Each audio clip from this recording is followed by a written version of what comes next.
So after that, then you got hooked up with Blackwater. Yeah. Yeah. And how did that go?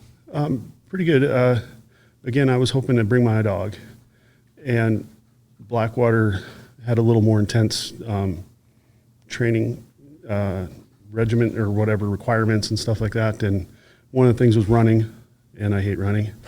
And so that little time in between, I was really putting some miles down, and bring my dog with me. And I started to notice she wasn't doing as well. And it's been, she's getting older. And I was like, oh man, this is like all I've ever wanted to do was find a bomb with this dog. Yeah. And so she got to a point where it turned out she had a lumbosacral disease. Sort of the spine starts to crumble a little bit. Yeah. And so she wasn't deployable or whatever. So, so anyway, I just went with Blackwater, and the vetting training process, whatever it is, not a lot of K-9 guys make it through there. And I was the only one in my class to finish, and they needed somebody right away. And so as soon as the training finished, I left from Moyock, North Carolina, straight to Afghanistan. And they had a guy that had to leave kind of on an emergency type thing. And so there's this dog sitting there, and that was the dog I got assigned, and turned out to be an incredible animal. Yeah. And so couldn't have been happier to get there. What did you think of the training at Blackwater compared to what you'd been through? I thought it was excellent. It was like a lot of the things in Secret Service training that I enjoyed, but more intense and faster paced and all crammed together. Yeah. And so, we're shooting rifles and things like that, and that I hadn't really done a lot of. Secret Service, we had pistols and MP5s and shotguns and stuff. But now I'm getting to shoot rifles, and everything was just more intense, faster, and it felt more important. You're going to Afghanistan or Iraq. Those were the two options at the time. The instructors running the class, most of them had just come off of a contract, and so it was very fresh in mind, and so you really felt like, I don't know, it just felt like it's important. Yeah. You want to do a good job, you want to learn it. Yeah. And I thought it was excellent training. I enjoyed it. Yeah. All right, so you go to Afghanistan, you get paired up with the dog. Which dog was it? It was a K-9 Adak. Adak. And it was a kind of a life-changing dog from the sounds of it. Yeah. What all experience did you have with him? What were you doing? Because you were there for several years. Were you with him that whole time, or? No, I was with him for a couple of years. His handler before had him, and that handler, Matt, he would end up leaving. He had to go home for emergency, and he came back as a contractor later and ended up getting blown up and passing away. Oh, wow. That's Matt Finneran, and he died at the airport there in Kabul on a different contract. But he was a good handler and trainer, and had taught this dog to be sort of a clown. I don't know, he taught the dog to sit up and pose for pictures and a lot of that stuff. And so this dog was, super friendly, big German Shepherd, absolutely dual purpose capable. But we used him as single purpose for the State Department contract. And, this dog made friends with everybody. Everybody loved the dog. All the teams, everybody loved the dog.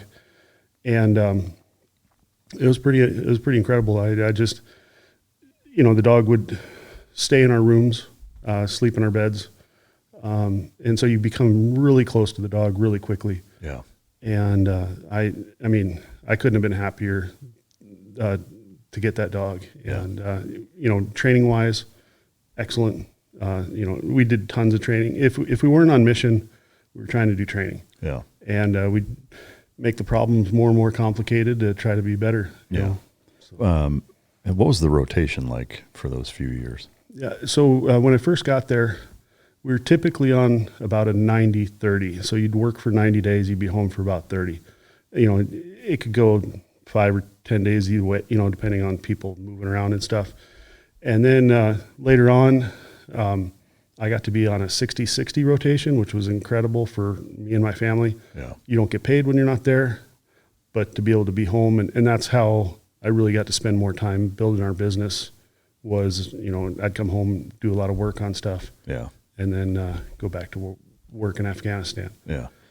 All the time that you spent in Afghanistan, did you have any finds? Were there any shootouts or IEDs that you ran into, or any hairy situations? I wish I had really cool stories.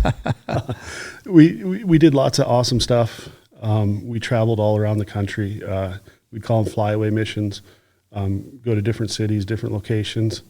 And man, I looked really hard. Yeah. And, I found a couple bags of fertilizer at one time, but I wanted to find that, ticking time bomb IED, and I never found it. The suitcase with a clock and wires hanging out of it like a fucking cartoon. Yeah, and so Blackwater in Afghanistan, we had tons of stuff go on. Yeah, lots of Adak, the dog that I handled. Another handler had him and found stuff with him and was involved in some really involved stuff.